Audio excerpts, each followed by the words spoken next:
Welcome back to All This Math. This is Professor Parker, and for today's lesson, we're going to be simplifying algebraic expressions.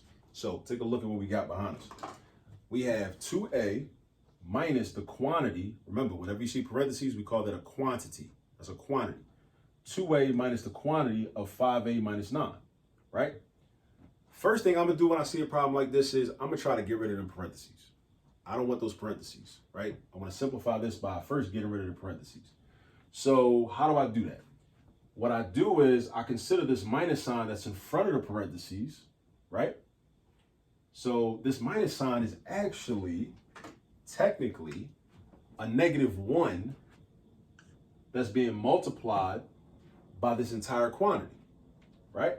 So that really means that I'm going to distribute, in order to get rid of the parentheses, technically I would distribute this -1 to the 5a and also the -1 to the -9. So now let's look at what that looks like.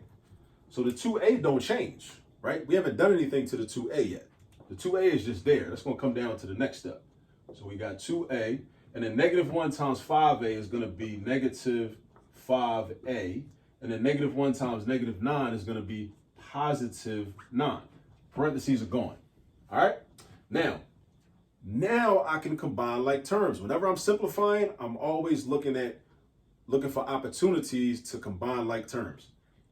So what I've done is I've identified two like terms, the 2a and the -5a, because that's a to the first power and that's a to the first power. So here I have two of them, and here I have -5 of them.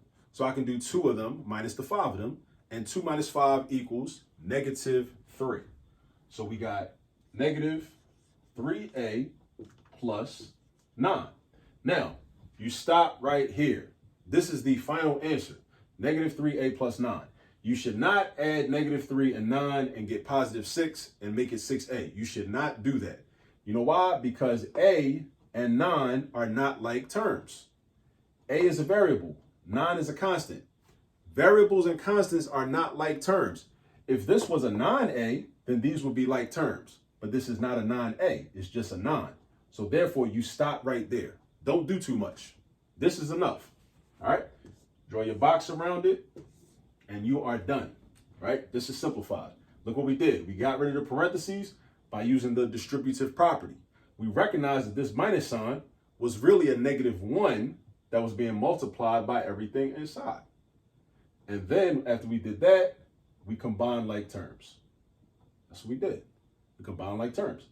And this is what we're left with, -3a plus 9. All right? So I showed you how to do it. Now it's on you to really, in order to really learn it, go get some practice. And while you're practicing, I'll catch up with you in the next video. Peace.